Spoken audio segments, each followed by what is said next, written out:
सो आइए समझते हैं कि इंडिया विक्स और वॉर में क्या रिलेशन है, और हमने लगभग 10 साल का डेटा एनालाइज किया है in relation to India VIX and also the war situation. तो जियो पॉलिटिकल सिचुएशन है, उसमें डोमेस्टिक वॉर सिचुएशन हैं और इंटरनेशनल वॉर सिचुएशन हैं। आप देखेंगे तो बहुत बढ़िया, ये देखिए फोटोग्राफ जो क्रिएटेड है। So this a B-2 bomber which is bombing all over the place. The soldiers are running for cover and you also have charts displayed. तो ये तो समझ में आता है कि वॉर सिचुएशन का असर होता है, ये तो आपने देखा ही है। So we have plotted ±4 weeks. तो जिस दिन भी इवेंट हुआ, जिस दिन भी वॉर शुरुआत हुई, उससे -4 वीक्स तक विक्स कैसा रहा, इंडिया विक्स, और उसके पोस्ट 4 वीक्स। इसमें कुछ जो है एनॉमलीज हैं। एक तो रशिया यूक्रेन वॉर स्टार्ट है जो आप ये देख रहे हो, एंड ये दोनों ही येलो में है, which is Russia Ukraine war and Covid crash. ये दोनों ही बहुत ज़्यादा इसमें स्पाइक अप हो गया था। यूजुअली आप देखेंगे कि अराउंड दी 0th वीक, जिस वीक अनाउंसमेंट है, most of them are climbing, है ना। इसमें आप चढ़ते हुए देखेंगे। इंडिया विक्स जो है क्लाइंबिंग सिचुएशन में। स्टार्ट कहाँ से होता है, तो लगभग ये डेटा जो अगर आप कॉन्सेंट्रेटेड देखेंगे तो डेटा इज़ कॉन्सेंट्रेटेड अराउंड 10 से 14 के आसपास है, and there's a spike. So mid ranges it is tried to touch, so very close to 20, maybe 16 या 18 is the number that we see during the war. So India VIX पे strategy बनाई जा सकती है जैसे न्यूज़ आती है। तो ये तो समझ में आ रहा है कि इंडिया विक्स जो है क्लाइंब होता है। कुछ स्पेसिफिक डेटा पॉइंट्स हैं। सो जो टॉप विक्स वाले हैं, सर्जिकल स्ट्राइक में spikes up bye 29%, Russia Ukraine war में स्पाइक्स अप बाय 20%, और डेट भी दिया हुआ देखिए तो जैसे कि 26/9 को या फिर 21/2 को, फिर 11/2 जो पुलवामा अटैक है, सो स्पाइक्स अप बाय 5.73%। बालाकोट में 25/2 को इट स्पाइक्स अप बाय 5.34%। लेकिन जो उरी अटैक था उसमें गिर जाता है on that day, because retaliation जो है थोड़ा लेट से होता है। So it's a planned strategy and India VIX उसको कैप्चर करता है। सो इंडिया विक्स में अचानक सडन मोमेंट या सडन अटैक नहीं होता है, तो ऑब्वियसली नेचुरली इंडिया विक्स पे वो रिफ्लेक्ट नहीं हो रहा है। ये देखिए before and after the Ukraine war. So जब अनाउंसमेंट हुआ, जब एक्चुअल वॉर बिगिन हुआ और उसके कुछ वीक्स बाद क्या असर हुआ, तो ये स्पाइक्स आप देख सकते हैं लगभग। So there is a whole range 13% to 53%। तो ये तो समझ में आ रहा है, and that includes major events ना, जैसे उरी अटैक है 44%, सर्जिकल स्ट्राइक है अगेन 44%, बालाकोट स्ट्राइक अबाउट 29% 30% ही पकड़ लीजिए। Pulwama attack is about 28-29%। Iran Israel escalation 27% है, गलवान में 23% है, and Hamas attack on Israel spikes up by 13%। This is India VIX which is license from S&P VIX, जो कि Chicago board of option exchange से लिया हुआ है।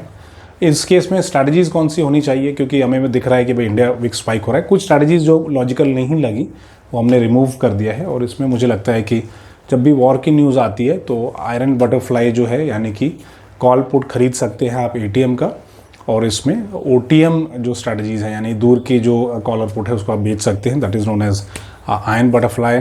लॉन्ग की बात हो रही है, इसमें शॉर्ट की बात नहीं है। शॉर्ट से मैं थोड़ा दूर रहूँगा। जब IV ड्रॉप होने लगे तो आप शॉर्ट स्ट्रैटेजी में जा सकते हैं, but as the IV is picking up, और मैंने इस पर कई बार वीडियो भी बनाया है कि war gets complicated in the next couple of weeks. तो पहले अनाउंसमेंट आएगी वॉर सिचुएशन की, यूजुअली डिक्लाइन होता है कि नहीं वॉर नहीं हो रहा, बट अचानक से फिर वॉर शुरू हो जाता है, उसमें स्पाइक अप होता है। फिर अगले 1-2 वीक साइलेंस होता है, बिकॉज मिलिट्री स्ट्रैटेजाइजिंग, और सामने वाली जो कंट्री है वो स्ट्रैटेजाइज कर रहे होते हैं। And then after couple of weeks the war gets entangled and it gets into a full flown war. कई बार इसमें ईगो इन्वॉल्व हो जाता है, कई बार इसमें टेक्नोलॉजी इन्वॉल्व हो जाता है, कई बार इसमें मिलिट्री जो पावर है, प्रोवेस है, वो इन्वॉल्व हो जाता है। So it gets complicated in couple of weeks.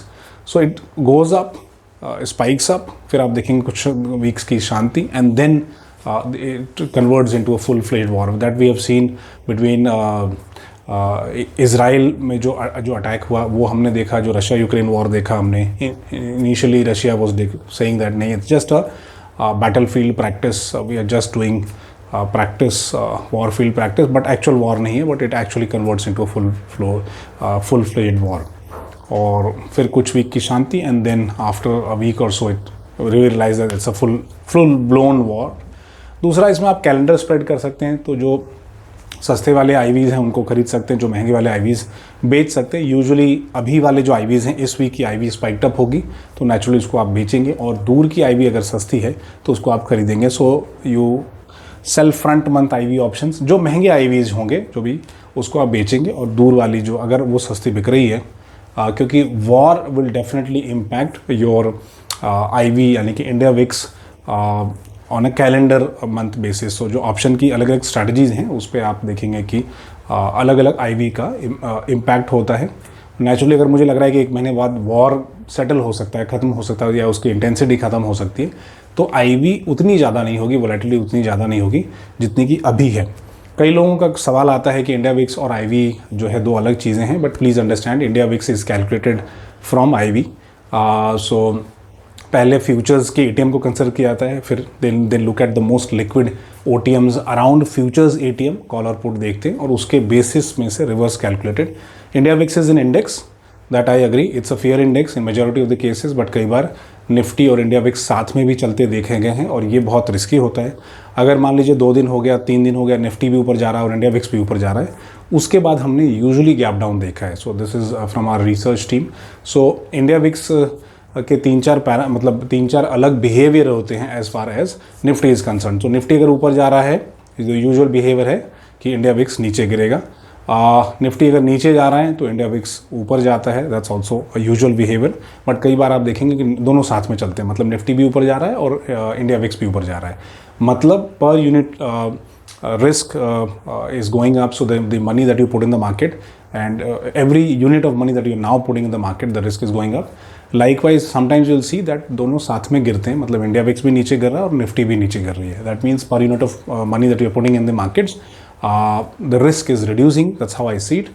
और दोनों जब साथ में चलते हैं, एटलीस्ट क्वार्टर में आप देखोगे, नोटिस करोगे कि एटलीस्ट एक बार जो है ये दोनों साथ में ऊपर की ओर चलते हैं, और उसके बाद अगर ऐसा 2 दिन हो गया हो, 3 दिन हो गया, उसके बाद गैप डाउन कई बार देखे गए हैं, तो इसको आप ऑब्जर्व कीजिए और इंडिया विक्स पे स्ट्रैटेजी बनाई जा सकती है। पहले इंडिया विक्स के फ्यूचर्स थे, ट्रेड होते थे, फिर शायद लिक्विडिटी कम थी तो एनएससी ने इसको बंद कर दिया, it does not exist any more as a product. But मुझे लगता है कि इंडिया विक्स और आईवी रिलेटेड है, because it is drawn from IVs. Hence for such geopolitical situations one should look at India VIX readings. 12 से 14 normal number होते हैं, 14 के बाद स्पेशली इफ इट क्रॉसेस 16 तो उसके बाद ये हाई माना जाता है, और अगर ये 20 क्रॉस कर गया है तो कई बार ट्रेड करना भी रिस्की हो जाता है। तो इसको इंडिया विक्स को स्टडी कीजिए और इसको देखिए कि आप मेजर इवेंट्स पे जब न्यूज़ आ रही है, जब स्पाइक अप हो रहा है, तो कौन सी स्ट्रैटेजीज आप बना सकते हैं। और ये स्ट्रैटेजीज, 2 स्ट्रैटेजीज मैंने आपके सामने नाम, which is on the long and butterfly and diagonal spreads, because आपको पता नहीं है कि मार्केट कब ऊपर जाएगा, कब नीचे जाएगा, कब शांति होगी, कब बमबारी होगी, और कब अचानक से कॉम्प्लेक्स हो जाएगा। सो लॉन्ग साइड पे अगर बहुत ज़्यादा एस्केलेट हो गया, 20 के ऊपर चला गया है, तो थोड़ा रुकिए।